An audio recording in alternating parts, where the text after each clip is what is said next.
Hola, ¿qué tal? Bienvenidos a este tercer programa en De Coahuila para el Mundo. Yo soy Arturo Franco, un lagunero hiperglobalizado, y el día de hoy tenemos un invitado de lujo. Vamos a hablar sobre muchas cosas con Juan Pablo Murra Lascurain, que es rector para profesional y posgrado en el TEC de Monterrey, pero que también ha tenido una carrera mucho más larga que el TEC, una persona muy comprometida con la sociedad. Vamos a hablar de muchos de estos temas, pero creo que lo más importante, otro coahuilense del que nos podemos sentir orgulloso. Juan Pablo, bienvenido. Muchas gracias, Arturo. Muy buenas tardes a todos y a todas. Encantado de poder platicar aquí un rato con ustedes. Y sabes que en estos tres programas que hemos tenido en este nuevo formato de Coahuilenses, la idea, Juan Pablo, es inspirar a los jóvenes de nuestro estado a pensar más allá, a saber que pueden tener impacto en su estado, fuera de su estado, en el país y de alguna manera también en el mundo. Hemos sido un poco excluyentes porque las tres personas que han estado en el programa, todos son del TEC, Exatex, de diferentes carreras, incluyéndome a mí. Entonces, de alguna manera, este podría también ser un podcast del TEC para el mundo, pero ahorita vamos a platicar sobre el TEC. Empecemos hablando un poquito sobre tu historia personal. Tú eres lagunero, como yo. Cuéntame un poquito de tu familia. Yo me acuerdo de los Murra, ¿no? Era una familia eh, que conocía, que conozco a varios de tus primos. No sé si tú y yo de niños nos conocimos muy bien, pero ¿de dónde viene tu familia? Y sé que hace poquito tuviste un viaje en el que fuiste un poquito a explorar esa parte de tu vida. Origen de la familia. Sí, encantado, ¿no? De veras, muchísimas gracias por la invitación. Tengo que empezar por confesar que yo nací en la Ciudad de México. A los 2 meses de haber nacido me fui a vivir a Torreón. Entonces, pero como bien dices, como decía Chabela Vargas sobre los mexicanos, que un mexicano nace donde se le da su regalada gana. También creo que un lagunero nace donde se le da su regalada gana, así que me defino, me entiendo y celebro como lagunero. Pero bueno, en ese momento mi papá, que es de Torreón, nació en Torreón, mi mamá nació en Chihuahua. En ese momento están viviendo en la Ciudad de México por diferentes circunstancias. Cuando nací se regresan a vivir a Torreón, entonces pues yo crecí toda mi vida, prácticamente hasta los 19, hasta los 21 años en Torreón, con un par de años fuera, ¿no? Como bien dices, mi familia paterna de origen Murra, mi papá nació en Torreón, mi abuelo Juan Murra nació en Torreón, aunque los 4 abuelos de mi papá nacen en Belén. Entonces mi papá es 100% de origen palestino y como tuvimos la oportunidad en mayo de este año mi papá nunca había estado en Israel ni en Palestina. Yo había tenido la oportunidad por el TEC de estar por allá hace 6 años y bueno, pues le dije, papá, tiene 77 años, tenemos que ir.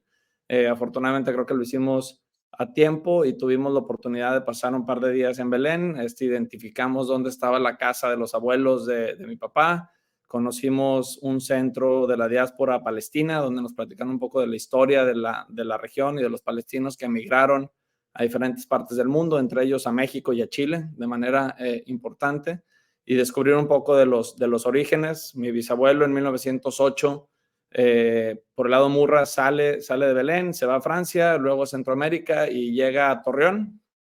Mi abuelo en 1914 ya nace en Torreón, entonces yo creo que pues ahí estábamos apenas celebrando que ya no éramos villa, sino ciudad.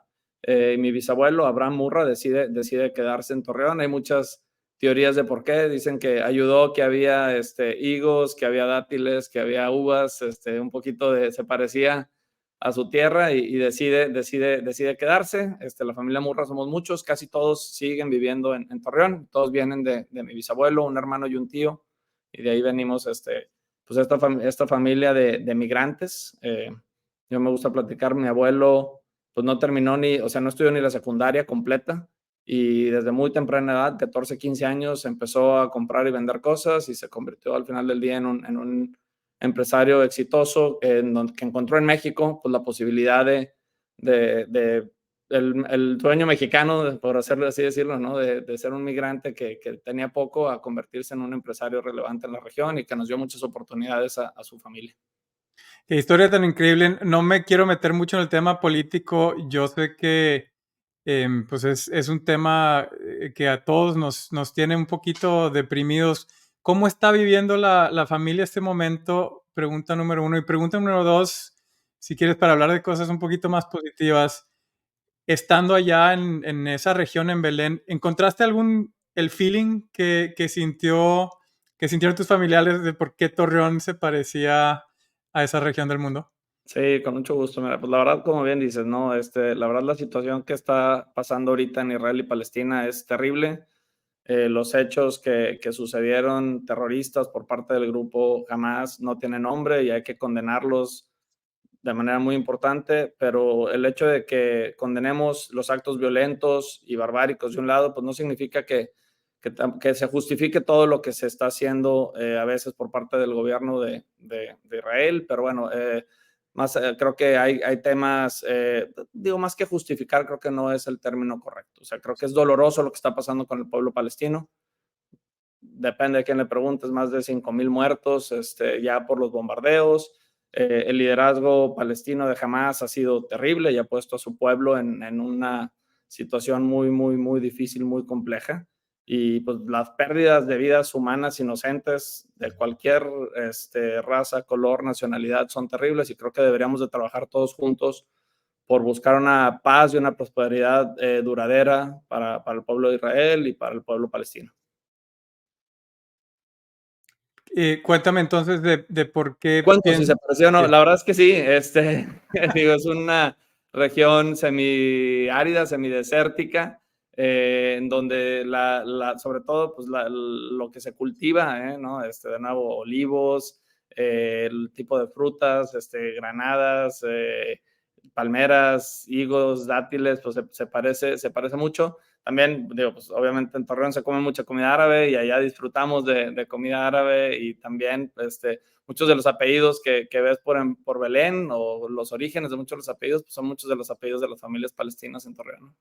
sí, acabo de estar en Marruecos hace unas semanas y mandé una foto a las redes preguntando si estaba en Torreón o en Marruecos y más de la mitad de la gente pensaba que estaba Pensaba que Torreón. en Torreón, parecía una foto de Torreón. Juan Pablo, entonces tú también estudias tu carrera en el TEC. Sí, yo, bueno, crecí en Torreón, estuve en la primaria en Montessori, después estuve secundaria y preparatoria con los jesuitas en la Pereira y estudié el último año de preparatoria en Estados Unidos, en una preparatoria que se llama Lawrence Academy en Massachusetts, al norte de Boston. Ahí apliqué a algunas universidades en Estados Unidos, me admitieron, pero como que tenía yo la sensación de, oye, llevo un año fuera acá, si me quedo a estudiar fuera, después me voy a quedar a trabajar, después voy a querer estudiar un posgrado y creí que no era el momento todavía de emigrar, decido regresarme a México y entrar a estudiar al TEC. Originalmente pensé que iba a estudiar economía, pero el día que me inscribí decidí cambiarme a ingeniería industrial. Entonces, estudié ingeniería industrial, empecé los primeros 4 semestres en Campus Laguna y después me vine a Monterrey los últimos 4 semestres. Me acabé graduando en 8 semestres en vez de 9. Fui haciendo veranos sin querer. Hice un verano en Francia, un verano en Inglaterra y otro verano ahí en Campus Laguna y bueno, pues alcancé a terminar la carrera en 8 semestres. Ingeniero industrial al final del día. En tiempo récord. Y voy a regresar al tema de la economía porque yo creo que tú eres una de las personas en mi círculo, en mi network, que más lee y que más analiza lo que está pasando. Yo creo que pudiste haber sido un excelente economista. Creo que como ingeniero te ha ido bastante bien. Em, ¿Te fuiste directo a McKinsey, entraste después de la carrera o te fuiste a hacer una maestría? Fíjate que, y regresando al tema de economía, mi papá es economista. Mi papá originalmente iba a ser padre, entró con los jesuitas, él estudió teología, pero después se sale y estudia un doctorado en economía, entonces tenía la economía en casa. Y ahorita regresa, no me arrepiento de haber estudiado ingeniería industrial, ha sido una carrera que me ha servido mucho. Creo que a lo mejor fui mal asesorado y esto es algo que creo que si esto va dirigido a los jóvenes es importante. En ese momento había la sensación de que si estudias economía ibas a acabar trabajando en el gobierno y seguramente viviendo en la Ciudad de México, ¿no? Y eran dos temas que en ese momento no me apetecían. Entonces me asustó, dije, no, pues mejor algo más neutral como ingeniería industrial que me dé una herramienta y una plataforma para todo. Como bien dices, a finales de mi carrera, pues como todos, ¿no? Empezamos a ver qué hacer con nuestra vida. Me tocó que vinieran de una consultora de Boston, que era Monitor, que era una empresa que había puesto Michael Porter. Vino a reclutar al TEC, fui a escuchar y dije, oye, pues se ve interesante este tema de ser consultor y trabajar en muchas industrias y en diferentes procesos. O sea, empecé a aplicar a las diferentes firmas de consultoría que estaban contratando en ese momento. Era un momento difícil para encontrar trabajo. Yo me gradué en mayo del 2001. El crash del .com había sido en marzo. Entonces era una época en donde pocas empresas estaban reclutando y las que reclutaban estaban difiriendo las ofertas. Pero bueno, pues afortunadamente recibí una oferta para entrar como analista en McKinsey & Company. Yo quería quedarme en Monterrey, pero en ese momento, por la misma crisis, estaba cerrando McKinsey su oficina en Monterrey y me hicieron la oferta, pero me tenía que ir a la Ciudad de México. Entonces estuve un par de años como analista de McKinsey en la Ciudad de México antes de poderme ir a la maestría. Apliqué a diferentes universidades y al final del día decidí irme a NYU Stern a estudiar un Master in Business Management, un MBA del 2003 al 2005 estuve por allá. Y bueno, al final hiciste una de las dos cosas que no querías hacer, irte a la Ciudad de México. ¿Fue tan malo como pensaste que No, iba a la ser? verdad, digo, yo había nacido en la Ciudad de México, mi familia, Las Corainas de la Ciudad de México, es una ciudad maravillosa que me encanta, yo disfruto, creo que es una de las grandes metrópolis del mundo, cosmopolita, con una gran riqueza y vivencia cultural, de innovación, emprendedora. Es una ciudad compleja también, me tocó todos esos temas de repente una manifestación y quedarte 3 horas y media atorado en el tráfico, todos esos temas más complejos del día a día, pero la verdad es que es una ciudad maravillosa que yo disfruté mucho. Viví 2 años como analista y regresando de la maestría regresé a la Ciudad de México otros 3 años, ya casado. Yo me casé 2 semanas antes de irnos a la maestría. Estuvimos 2 años maravillosos en Nueva York, luego regresamos a Ciudad de México 3 años. La verdad estamos muy bien, muy contentos, pero en ese momento McKinsey empieza a discutir la posibilidad de reabrir. Nunca se cerró del todo, pero de retomar actividades con gente basada en Monterrey. Y bueno, pues levanté la mano y fui el primero en venirme de México para acá, para Monterrey, a retomar las actividades de la oficina de McKinsey & Company en el 2008, ¿no? Entonces, pues en total viví 5 años en México, maravillosos. Hoy en día, por mi trabajo, voy cada semana, cada 2 semanas a México y lo disfruto, pero también disfruto regresarme a Monterrey. Vamos a entrarle al gran trabajo que has hecho en el TEC de Monterrey, en muchísimas posiciones, desde la parte de estrategia al principio, adentro de la oficina de la presidencia del TEC, como decano o rector en la Escuela de Negocios, ahora a nivel nacional. Pero quiero empezar con una pregunta. ¿Tú tenías alguna inclinación hacia la educación? ¿Pensaste, ahora das clases, eres profesor también, pero pensaste que ibas a hacer o terminar el sector educativo? Depende de cuándo me preguntes. Yo creo que cuando estaba aquí estudiando en el TEC, la respuesta sería no. Yo tenía probablemente mi visión es que iba a regresar a trabajar a las empresas familiares de alguna manera, a lo mejor emprender algo cercano a este grupo de empresas. Cuando me fui a McKinsey, bueno, pues empecé a tener otras experiencias de otras posibilidades y en su momento tuve, todavía estando en la Ciudad de México, la oportunidad de servir como cliente a la Bill and Melinda Gates Foundation como parte de lo que era en su momento el McKinsey Social Sector Office. Y la verdad me gustó mucho, lo disfruté mucho. Ahí fue como el primer toque. No era educación per se, el proyecto que hicimos era un tema de servicios financieros para personas de escasos recursos. Estaba explorando la fundación, lanzar un programa en ese tema, no, y nos pidieron que hiciéramos unos casos de estudio de diferentes plataformas que habían logrado dar servicios financieros a escala, entre ellos pues grupos de microfinanzas de préstamos, correspondent banking, mobile banking, unos casos en Filipinas, en Kenia, en Brasil, en México. Y la verdad, desde ahí me quedó el gusanito del sector social, yo te diría, más que de la educación. Cuando llegamos a Monterrey, empezamos a buscar hacer proyectos con los diferentes grupos y las empresas globales de Monterrey, y surge una posibilidad en una conversación con Lorenzo Zambrano, extraordinario líder mexicano, y nos dice, oigan, pues yo en Cemex trabajo con la competencia de McKinsey, pero me gustaría conocerlos y trabajar con ustedes.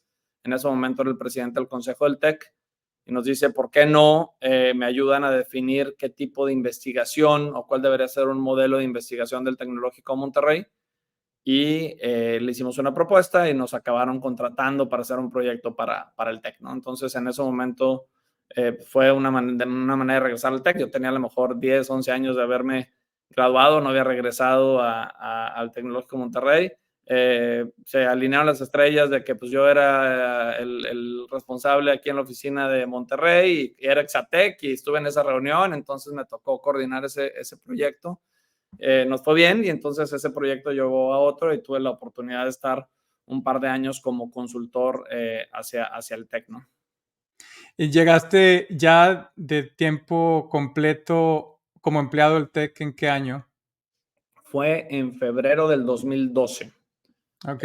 Por ahí esto, que fue en octubre del 2011, por ahí un poquito, a lo mejor noviembre, invitan a Salvador Alba en ese momento como rector del Sistema Tecnológico Monterrey, o como presidente del TEC de Monterrey.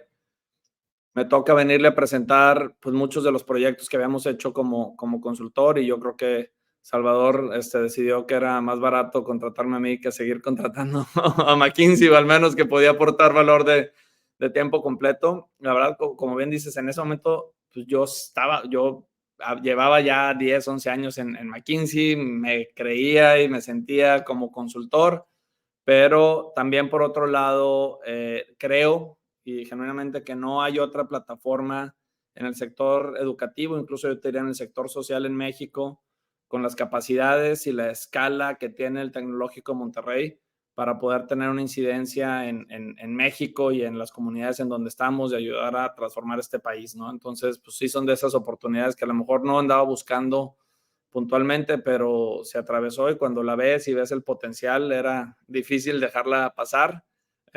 Empecé a tener conversaciones incluso con socios de McKinsey que se habían vuelto amigos o mentores, y les platicaba que me estaban invitando, yo esperando que me dijeran, no, quédate, y me decían, oye, pues a lo mejor no está tan mal, Es pláticas una con buena mi oportunidad. familia, con María, mis hijos estaban pequeños, ¿no? Tenía Jimena 3 años, Emilio 1 año, y también porque también se dio la coyuntura que de repente me empezaron a decir, oye, ¿cómo ves un proyecto en Indonesia? Entonces también la parte del viaje y ese tema se empezaba a complicar en McKinsey, y pues creí que esta era una plataforma. No sabía por cuánto tiempo, la verdad, pero bueno, pues ya llevo 11 años por acá, que se han pasado rápido, y creo que ha sido una muy buena decisión poner mi talento profesional y mi energía a través del TEC, ¿no? A crear valor para todos. El TEC tenía, desde los años que yo estudié ahí, que estudiamos ahí en los finales de los 90, y después durante los años en los que me tocó verlo un poquito de lejos con el doctor Rangel y después con Salvador Alba, esta práctica de hacer una estrategia de 5 o de 10 años. A ti te toca hacer una, pues básicamente de la última década de la historia del TEC, y la verdad es que se ha transformado la organización, la institución, de una manera increíble. A mí me gusta decir que el TEC se hizo más elitista y más incluyente al mismo tiempo, aunque suene como una contradicción. Tienen estándares más altos de admisión, tienen menos estudiantes, creo. Al mismo tiempo están más arriba en todos los rankings, y tienen una gran parte de sus estudiantes con becas completas, más incluyente en el sentido de que gente con bajos recursos que tienen la capacidad y que tienen el compromiso social son estudiantes del TEC. Cuéntanos más o menos de cómo viviste esa transformación del TEC. Sí, gracias. Creo que la describiste muy bien, ¿no? Cuando llega Salvador, de un líder extraordinario y con una capacidad y una mente transformadora y una capacidad de pensar distinto, empieza y detona conversaciones con diferentes grupos del Tecnológico Monterrey, los mismos directivos que aquí estaban, con alumnos, con profesores, con el consejo y identificando pues, todo lo positivo que ya tenía el Tecnológico Monterrey en ese momento, pero más bien diciendo, oye, pues lo que nos trajo hasta aquí no necesariamente es lo que nos va a llevar hacia donde queremos ir, ¿no? Entonces, primero tenemos que definir muy bien qué queríamos y yo creo que hubo una serie de ideas importantes. Uno es la visión que se definió al 2020, que dijimos, oye, en el TEC formamos líderes con espíritu emprendedor, sentido humano y competitivos internacionalmente o con una visión global. Visión que modificamos un poquito al 2030. Ahora hablamos de liderazgo, innovación y emprendimiento para el florecimiento humano. Le pusimos ese como gran para qué de la tarea del TEC. Y si tú defines eso, o sea, si yo quiero formar líderes, soy muy bonito, ¿verdad? Pero entonces después tienes que decir, oye, ¿qué significa formar líderes? ¿Y qué tipo de líderes quiero formar? Y nos dimos cuenta que la estrategia de expansión y crecimiento que había tenido el Tecnológico Monterrey, muy positiva, de haber llegado a 26 campus alrededor de México, tener en ese momento más de 56,000 alumnos de profesional, de tener alumnos de posgrado, de haber expandido los servicios a preparatoria, de haber creado TecMilenio, de haber empezado con servicios hospitalarios a través de TecSalud. Era muy bueno para México, pero que creíamos que en ese momento, si tú sumabas en el segmento de población que servía el TEC de Monterrey, que es este segmento de escuelas privadas de cierto costo, tenías que sumar todas las otras universidades, o sea, tenías que sumar a la Ibero, la Anáhuac, la UDEM, para poder sumar un número similar al número de alumnos que teníamos en el TEC de Monterrey. Entonces dijimos, oye, yo creo que no es un tema de seguir creciendo, tampoco nos queríamos hacer más chicos, si era necesario lo íbamos a hacer, pero un tema de cada vez ir elevando más la barra para poder admitir cada vez mejores alumnos con más alto potencial de liderazgo que pudieras formar de tal manera que fueran los líderes que salieran a transformar el mundo. Y en paralelo, aunque la investigación ha sido parte de la historia del TEC de Monterrey, creíamos que, y queremos todavía, yo creo que es una asignatura pendiente, vamos bien, pero nos falta hacer y conectar mejor los procesos de investigación, ciencia y innovación con el proceso formativo, ¿no? Entonces, con esos como dos grandes faros, de decir, oye, ¿cómo atraigo a los mejores alumnos que puedan ser los líderes que salgan a transformar?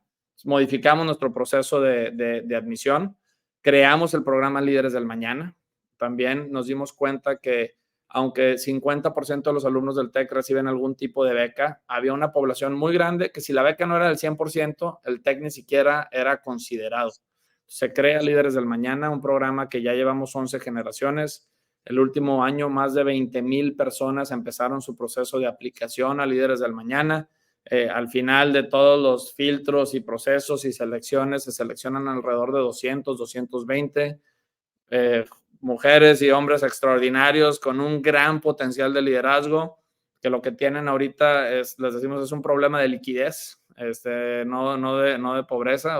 No tienen ahorita los fondos líquidos para pagar el TEC, pero de pobres no tienen nada porque tienen una gran capacidad académico-intelectual y socioemocional, que estamos seguros que con esta oportunidad van a crear valor de manera importante a la sociedad y que incluso en su momento después serán ellos los que ayudarán a becar a los futuros estudiantes que vengan del TEC, entonces generar este círculo virtuoso, ¿no? Entonces sí, efectivamente nos hemos hecho más chicos, pero el perfil de alumnos que admitimos es mejor. Es un proceso complejo y doloroso, yo te diría, en un país como México. Yo a lo mejor es algo que no anticipaba. El año pasado rechazamos cerca del 30% de los que aplican al TEC.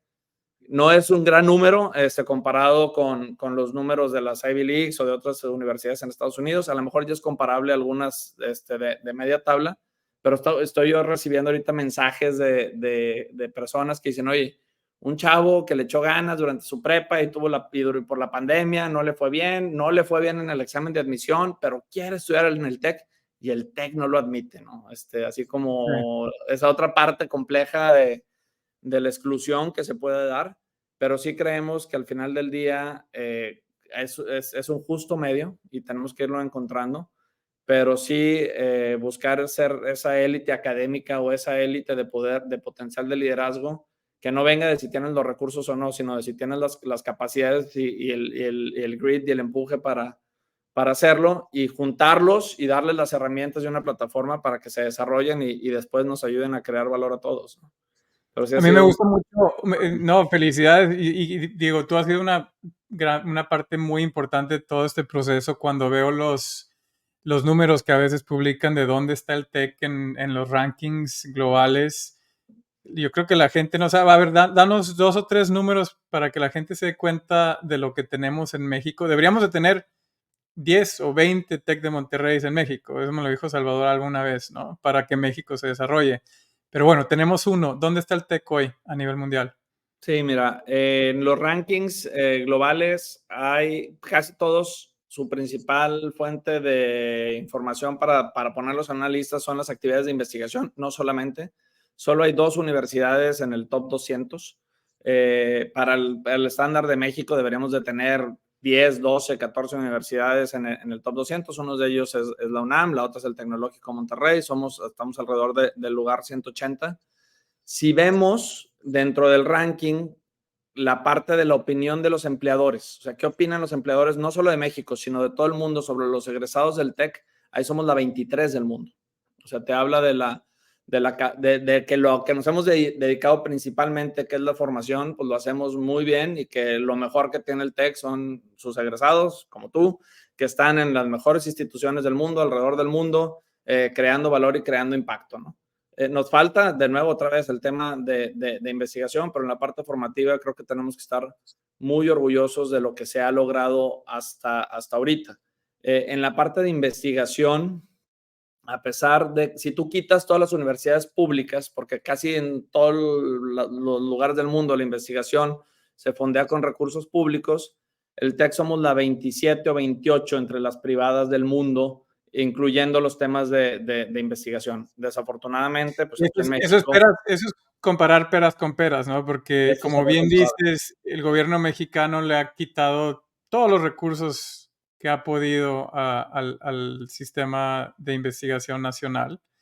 Y muchas de las universidades más importantes del mundo reciben muchos recursos del gobierno en sus países, ¿no? Para investigar. Todas, la verdad. O sea, si te vas dando MIT, que es la universidad número 1 en estos rankings, su presupuesto de investigación anda alrededor de los 850 millones de dólares al año, y más de 800 vienen del gobierno federal o del National Science Foundation, National Health Foundation, Department of Defense, Department of Energy.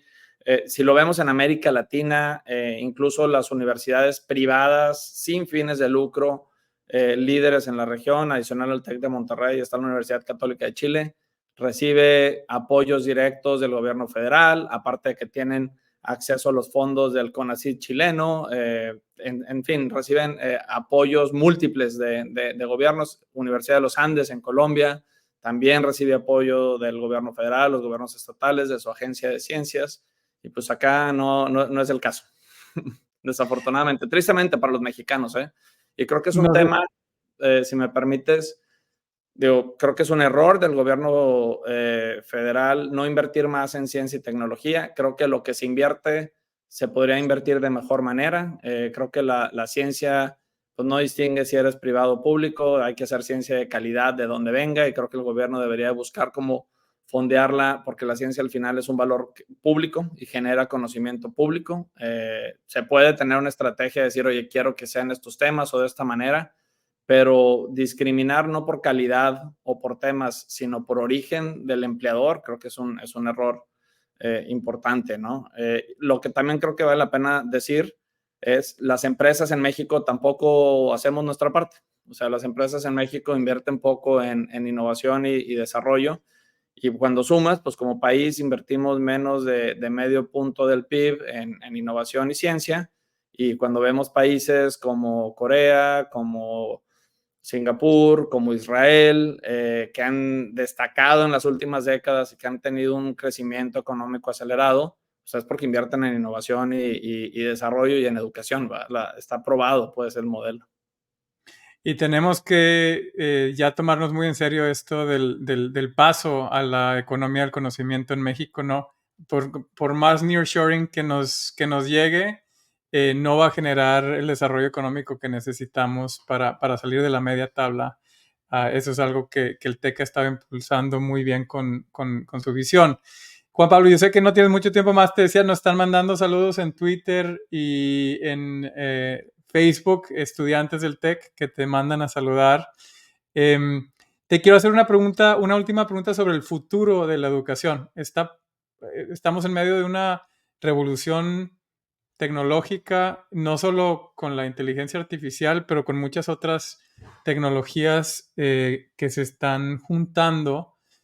¿Cómo ves tú el futuro de la educación? Sin duda, mira, si vemos la educación como proceso, es increíble, es un proceso que se ha transformado relativamente poco, deja tú en las últimas décadas, pues en los últimos siglos, ¿verdad? O sea, cuando se inventa la universidad en Bolonia, pues no era muy distinto a lo que es hoy, un profesor con un pizarrón hablándole a 15, 20 alumnos.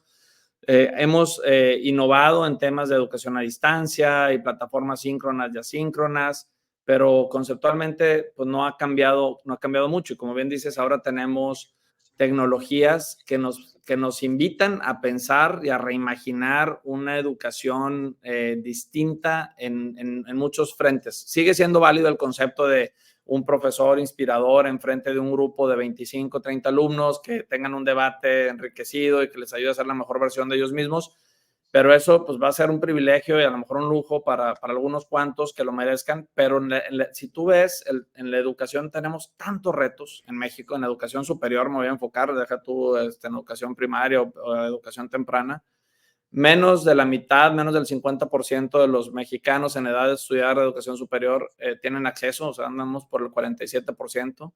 La gran mayoría no termina. Los que terminan tuvieron educación o de baja calidad o no pertinente para lo que requieren las empresas. Entonces, tenemos un reto de cobertura y de alcance, tenemos un reto de calidad, un tema de pertinencia, un tema de equidad también. Hay entre mayor nivel socioeconómico de la familia, mayor acceso a la educación y mayor acceso a la educación de calidad. También hay grupos vulnerables como las poblaciones indígenas. El tema de género, aunque era un tema donde había mucha inequidad, últimamente empieza a haber más mujeres que hombres estudiando, aunque varía por disciplina en temas de STEM o de ciencias y de ingeniería, sigue un tema pendiente. Entonces, dado que tenemos todo, y aparte hay un tema de uso de recursos, de qué tan eficiente eres en el uso de los recursos. Entonces, yo creo que las nuevas tecnologías tenemos que pensarlas muy bien para ver cómo nos ayudan a atender los diferentes elementos, ¿no? Que dé acceso a quien no tiene, que baje el costo de impartición, que la haga más accesible, ¿no? Gente que tiene personas con discapacidad, 10% de las personas tienen algún tipo de discapacidad, pues ahora alguien que tiene una discapacidad auditiva puede ponerle subtítulos a esta conversación. O sea, hay muchas cosas que se pueden hacer. El tema de personalización creo que es un gran tema. Y el tema de inteligencia artificial que ahorita mencionabas, pues es un cambio radical. Hay que pensar ahora qué vamos a educar. ¿Cómo educas a un médico, a un abogado, a un mercadólogo que se va a graduar en el 2028 y va a haber unas herramientas de inteligencia artificial que no nos podemos ni imaginar, ¿verdad? Entonces, ¿en qué los formas? Es una gran pregunta. ¿Y cómo los formas? Pues son grandes posibilidades.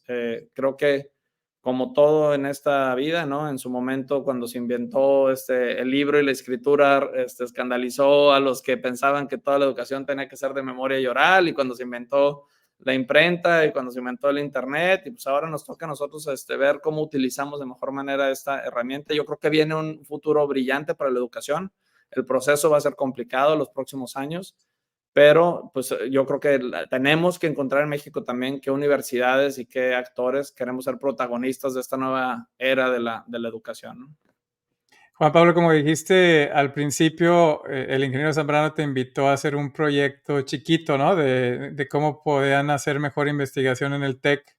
y te clavaste y llevas 11 años trabajando Vamos. no solo en ese tema, pero en el TEC de Monterrey, y eso como coahuilense, como lagunero, creo que nos sentimos muy orgullosos de tenerte ahí como rector en educación superior en el TEC de Monterrey. Creo que te has ganado ese asiento en la platea de un momento muy interesante para el sector educativo en una de las mejores instituciones en América Latina. Te lo mereces, felicidades por eso y digo, espero seguir contando contigo como te decía, como un coahuilense que nos tiene muy orgullosos. Muchas gracias por esta conversación. No, al contrario, gracias por la invitación y invitar a los jóvenes que nos escuchan, de veras piensen en grande, anímense, hay grandes oportunidades para quien tiene ganas de prepararse y echarle ganas. Y Arturo, felicidades también por todo lo que tú has logrado, es un honor y un privilegio ser tu amigo y ver lo que has logrado y gracias por la invitación a esta conversación. Y a los empresarios de Coahuila que inviertan en los líderes del mañana, no es difícil becar a un joven de por vida, digo, de por hacer una beca de por vida, y si quieren saber cómo, pues que busquen en la página del TEC. Donar.tech.mx, encantados, ahí lo recibimos. Muy bien, con eso nos Abrazo. vamos. Gracias, Juan Pablo.